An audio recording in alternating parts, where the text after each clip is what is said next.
It begins with a dream. Once again, I've fallen asleep with my phone in my hand, but the phone follows me into my dream. My dream is scrolling, as on Facebook, Instagram, infinite scroll.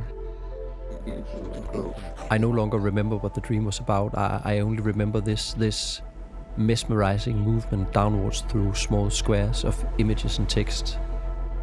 Is this now my inner life? And who is he, this man with a square for a head?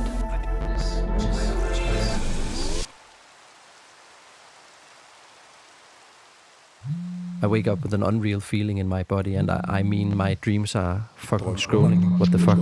I recall the first time I experienced phantom vibration syndrome. That's when you feel your phone vibrating even though it's not there, as though it were a torn off limb. I was convinced that my Samsung flip phone was vibrating in my pocket at the intersection Nørrebrogade Fællevej someday in 2010. My name is Søren Peter and I'm a film director. I was happily directing these low-budget speculative science fiction films, but as my dreams began to scroll, I realized that I have a serious problem with technology. I mean, just look at my screen times. They've become so crazy that I don't believe them anymore. Here's a screenshot saying that I've been looking at a screen 24 hours a day the entire past week. I mean,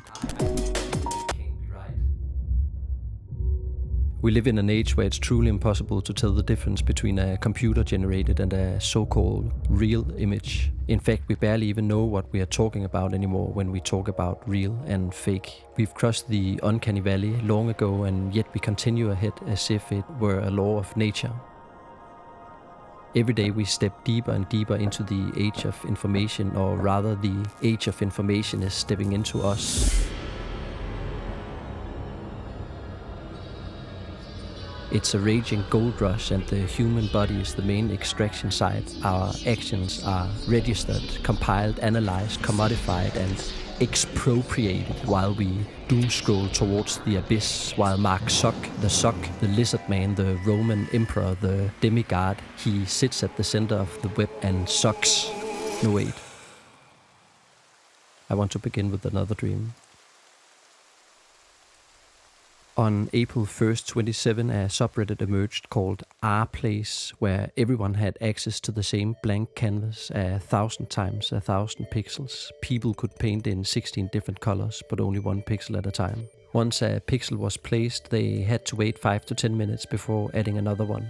The result was remarkable. A painting unfolding in time, a fundamentally collaborative work of art with no single creator. A fleeting vision of the potential of the virtual world. rplace gives me a small glimpse of a new and beautiful way to coexist digitally. A completely new way of understanding the world through the screen. I truly believe that virtual worlds can be just as vibrant and beautiful as a summer day in a rapeseed field or the wind in a willow tree. That's why I'm documenting my attempt at finding and gathering these small glimpses, small hints of another world out there, a virtual world that is beautiful, good, and indeed humane. That's my dream. And so I've decided to go on a virtual pilgrimage. I want to get away from the stuff that makes my dreams scroll. But where should I go?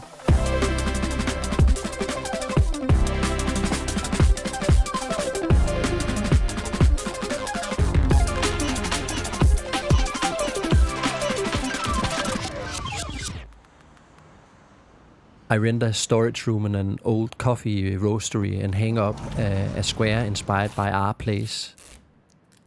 It's meant to become a map of the virtual world and help me figure out where to go.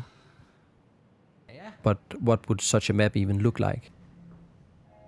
Once upon a time it was possible to travel to the end of the world, to the edge of civilization, and start a new life if you were unhappy. Go west, young man, was the mantra of the 19th century when dreamers migrated to the unexplored parts of the map back when opportunity still loomed beyond the edge of society. But those days are over.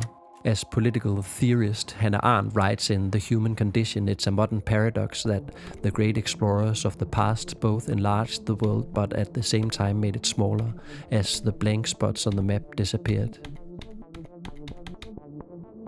Today we hover over the North Pole in our Google Earth spaceship. There's nothing unseen left on the surface of the Earth. Everything has been uncovered. But what about the virtual world? Is it fully charted as well?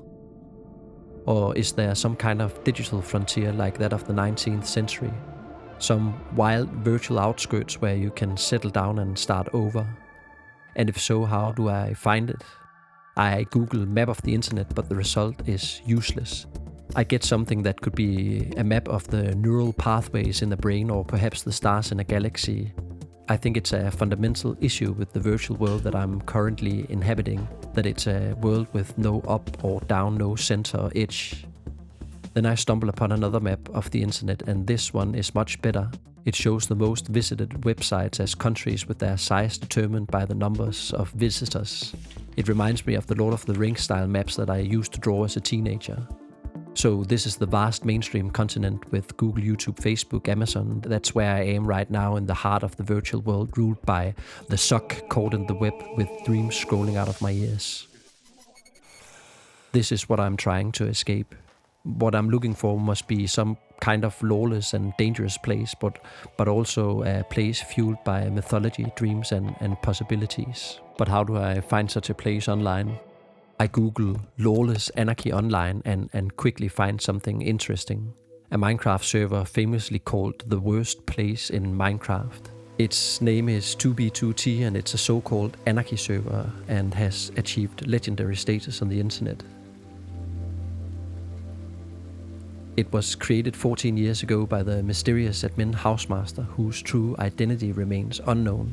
And in the years past, the server has been reshaped by a devout group of players. The landscape that originally resembled a hobbit paradise has been transformed beyond recognition. When you log in, you drop into a barren no man's land of stone and lava stretching as far as the eye can see. No trees, no plants, no soil, no animals. None of the essentials needed to survive in the game. This desolate region is known as the Greater Spawn Area. This is where all new players begin spawning near the coordinate 0.0. In the span of 14 years, this spawn area has been ravaged and destroyed, and to survive on the server, you'll need to flee far, far away from the center, thousands, if not millions of blocks away, where you can build a home in peace, safe from the OG players who have turned the killing of newcomers into a sport. The server's evolution has been written down by 2b2t historians on detailed timelines, and millions follow along on YouTube as players organize massive building projects, exploiting delicate loopholes in the Minecraft code and pushing the game to its absolute limits. What's so fascinating to me about 2b2t is the intense accumulation of history. You'll find landmarks years old that players travel far and wide to see, important events reified in the landscape. Unique styles of gameplay have emerged, entirely different from Minecraft's original design. It's an intensely user-shaped universe with deep lore, intricate complexities and surprising beauty. The more I learn about the place, the more convinced I become that what I'm looking for lies just beneath the destroyed surface of 2b2t. And so I decide to dive in. I dust off my old mousepad and gaming mouse, ready to flex my 20-year-old CS 1.6 Boomtown Ninja mouse reflexes. But it's difficult for me to even access the server. I need to install an outdated version of the game, and when I try to log in, I'm put in a queue system and it just keeps on going for hours. I fall asleep in front of the computer, but when I wake up, I've been kicked out again. I have to buy access through a separate website, and then finally, I'm in.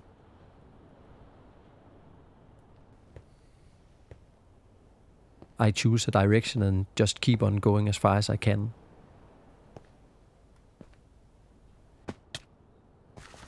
I know I need to get at least 5,000 to 10,000 blocks away before I'm out of spawn, but the terrain is rough.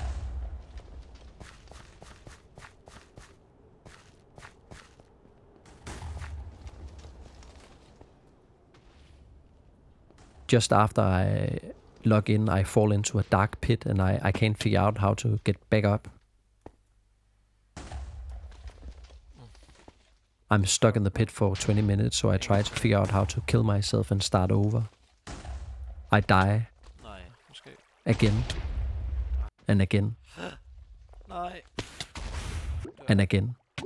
2B2T is seriously hard. It's almost as though the server is trying to repel me. And just as I'm about to give up, I meet another player for the first time.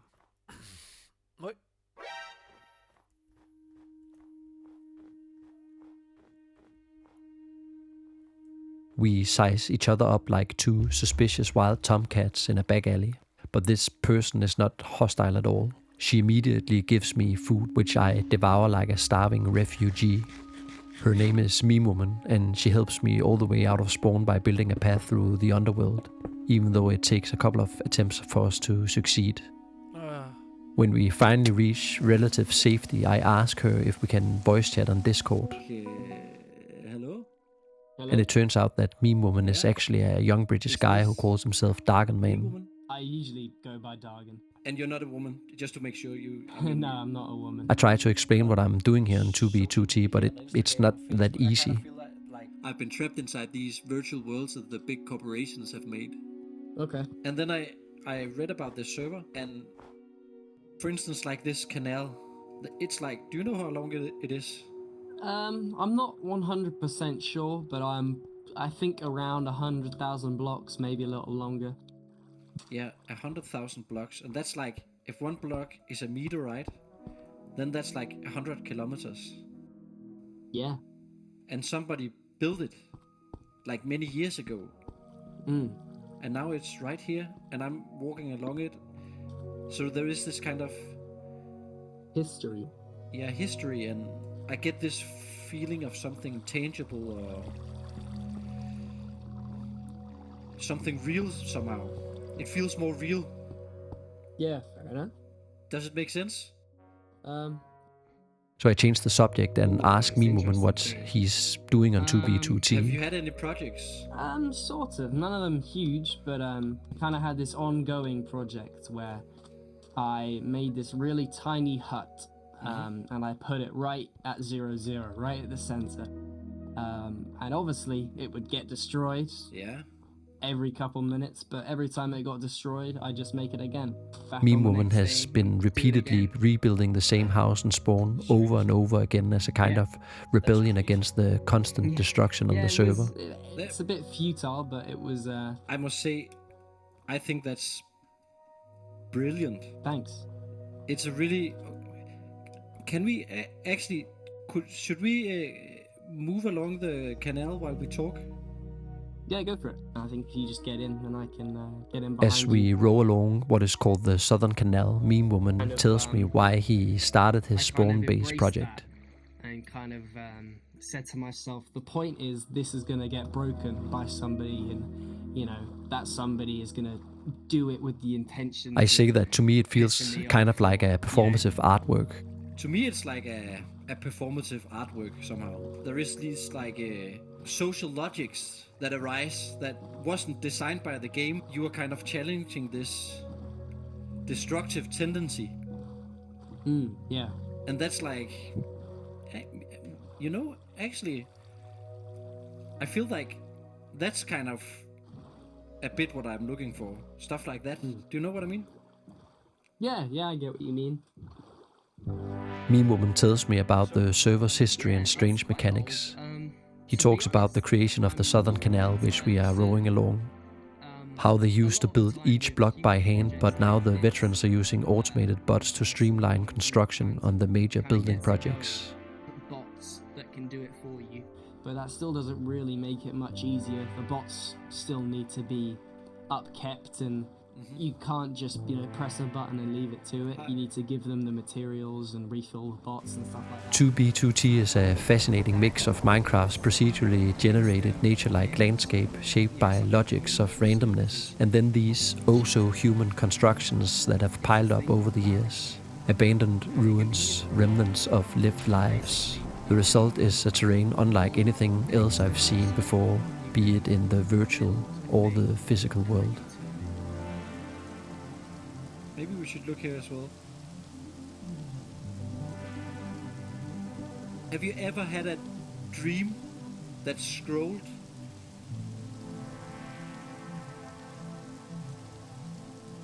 What do you mean, sorry?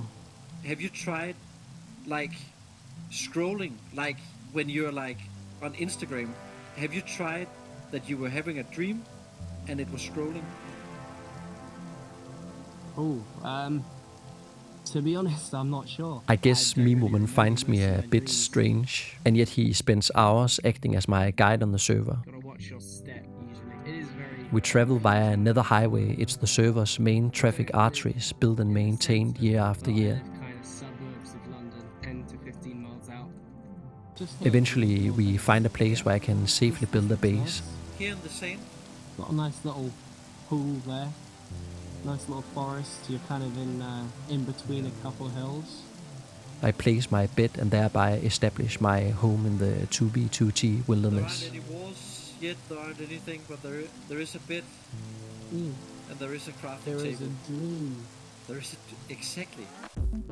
When I finally log off, it feels like I've been gone for days, and in a way I have. In Minecraft, time moves 72 times faster than normal, and a day is only 20 minutes long. My mind is so full of ideas about how to think the virtual differently that it makes me dizzy. I imagine news feeds turned into collectively organized construction projects, a social media landscape that accumulates historical monuments, past public discourse as old romantic ruins.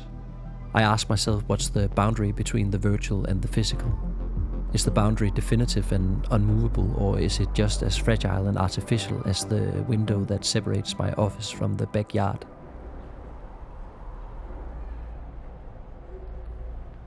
To find answers to my questions, I must venture deeper into the maze that is the virtual world, into something that might look more like a dark forest than a computer program. And I'll try to find more people like MemeWoman who can lead me toward this other world that I dream of. A dream that is still obscure and intangible, but now with a little more outline than when my journey began.